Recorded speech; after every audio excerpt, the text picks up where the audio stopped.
Sir क्या हुआ है, आप बताएंगे क्या हुआ है? मतगणना का काम 2 बजे के पहले मतगणना का काम 2 बजे के पहले पूरा हो गया,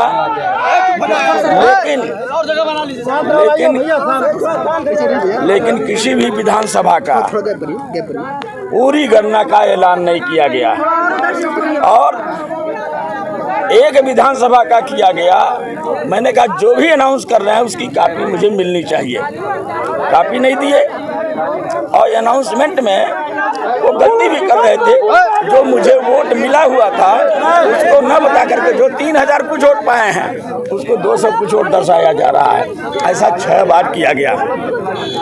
मैंने कहा जो आप अनाउंस कर रहे हैं रिटर्न में मुझे दीजिए, बार बार कहने के बावजूद नहीं दिया गया और अंत में मैंने पुनर्मतगणना की मांग किया।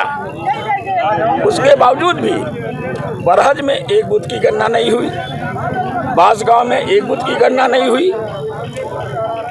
फाइनल अनाउंसमेंट कर दिया और मैं बार बार कहता रहा हर विधानसभा का परिणाम मुझे बता दिया जाए, नहीं बताया। चरण वाइज सिर्फ 22 चरण तक का उन्होंने सूचना प्रसारित किया था। मैं कॉपी मांगते रहा कि जो आप सूचना प्रसारित कर रहे हैं उसकी कॉपी मुझे दीजिए। मात्र एक कॉपी उन्होंने मुझे दिया था 22वें चरण का, यानी पूरे संसदीय क्षेत्र का। उससे पहले उसके बाद का कहने के बावजूद नहीं दिए और 2 बजे से लगाए। मैं 6 बज के कुछ मिनट पे मैं उनको रिटर्न में दिया हूँ, 6:55 पे। मैं बार बार मांग करते रहा लेकिन एक भी प्रति उन्होंने नहीं दिया। न तो विधानसभा के मूल परिणाम को दिया, न तो चरण वाइज जो सूचना प्रसारित कर रहे थे उसको दिया। अब 22 के बाद कोई अनाउंस ही नहीं किए।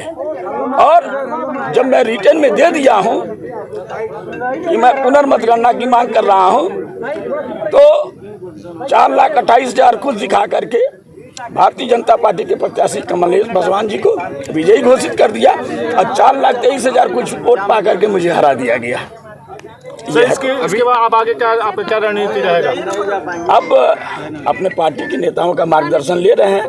रिटर्न में मैंने उनको दे दिया था, जो रिटर्न में दिया था वो कॉपी अपने राष्ट्रीय नेतृत्व के पास भेज दिया। उनके गाइडलाइन का इंतजार कर रहे हैं, जैसा कहेंगे वैसा मैं करूँगा। आला हाईकमान ने आपसे अभी कोई बात नहीं की इस मामले में? अभी मेरा मोबाइल जो है, मेरा मोबाइल बाहर ही रोक लिया गया था। मुझे मोबाइल भी नहीं साथ में ले जाने दिया गया। आज जिस बंदे के पास मेरा मोबाइल है उसको भी पता नहीं कहाँ छिपा के रखे, अंदर भी नहीं। बड़ी देर से मैं प्रयास कर रहा हूँ, मोबाइल मेरे हाथ में आएगा। वो जिसको मोबाइल आपको दिया था वो कौन थे, क्या नाम है उनका? हमारे साथ रहते हैं अनूप राव करके, अनूप राव। एक बीच में सूचना आई थी कि जो मतगणना में जो गड़बड़ी हुई है उसके बाद आप बहुत ज़्यादा आक्रोशित होकर के आपने ये भी कह दिया था कि अगर इस तरह की घटना होती रहेंगी तो हम कुछ स्टेप उठाने पर मजबूर होंगे। मैं जो स्टेप उठाया हूँ आप लोगों के माध्यम से न्याय की मांग कर रहे हैं, पुनर्मतगणना की मांग कर रहे हैं। राज्य में एक IVM मशीन बताया गया तो खराब हो गई, उसका गणना नहीं किया गया। रिकाउंटिंग नहीं हुई है? ना कोई रिकाउंटिंग नहीं हुई? कोई रिकाउंटिंग नहीं। आपने सवाल उठाया है अंदर की नहीं? सवाल उठाए, रिटर्न में भी दिए। अब मीडिया के सामने मैंने सवाल उठाया, सभी लोगों के सामने सब कुछ हो रहा था। अगली रणनीति क्या होगी? न्याय के लिए मैं कदम बढ़ा रहा हूँ।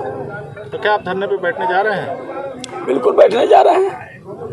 धरना प्रदर्शन होगा। प्रदर्शन नहीं होगा लेकिन धरना होगा। धरना पर बैठेंगे। कहाँ पर धरना दे रहे? चलना है जहाँ उपयुक्त जगह हो जा रही, अपने लोग इकट्ठा हो जा रहे हैं। अभी से कंटिन्यू होगा? तो अभी से कंटिन्यू कर रहे हैं धरने को आप लेके? राष्ट्रीय नेतृत्व का मार्गदर्शन जैसा मिल जाएगा, हम तो जा रहे हैं धरने की तरफ। राष्ट्रीय नेतृत्व का मार्गदर्शन भी जो है जैसा मिलेगा उस हिसाब से काम करेंगे। एक सवाल इंडिया गठबंधन से जुड़ा हुआ है कि आज जो भी एपिसोड हुआ है, जो 3-4 बजे के बाद जो भी हुआ है, उसमें इंडिया गठबंधन 2 बजे के बाद से ही हो रहा था। ठीक है, जो भी बाहर छन के रिपोर्ट्स आ रही थी, 3 बजे के बाद भी जो रिपोर्ट आई, उसके बाद इंडिया गठबंधन के जो बाकी घटक दल हैं, समाजवादी पार्टी या आम आदमी पार्टी के, उनके कोई नेता यहाँ पे दिख नहीं रहे हैं। नहीं, राष्ट्रीय पूरा जिलाध्यक्ष मेरे साथ में रहे हैं, अभी तक रहे हैं। पूरा समाजवादी पार्टी के सारे लोग कोई भी घटक दल का अभी है, सब लोग विधानसभा के अध्यक्ष यहाँ पे हैं। मैं आपके साथ की बात नहीं कर रहा हूँ, जो बाहर है है, मैं उसकी बात कर रहा हूँ। आपके साथ तो जाहिर सी बात है कि सब लोग थे। नहीं सारे गठबंधन के लोग बगल में धरना पर बैठे थे, आपको आके देखना चाहिए था यहाँ बगल में हम लोग हाँ बिल्कुल है, बिल्कुल है, उसमें कोई संदेह नहीं।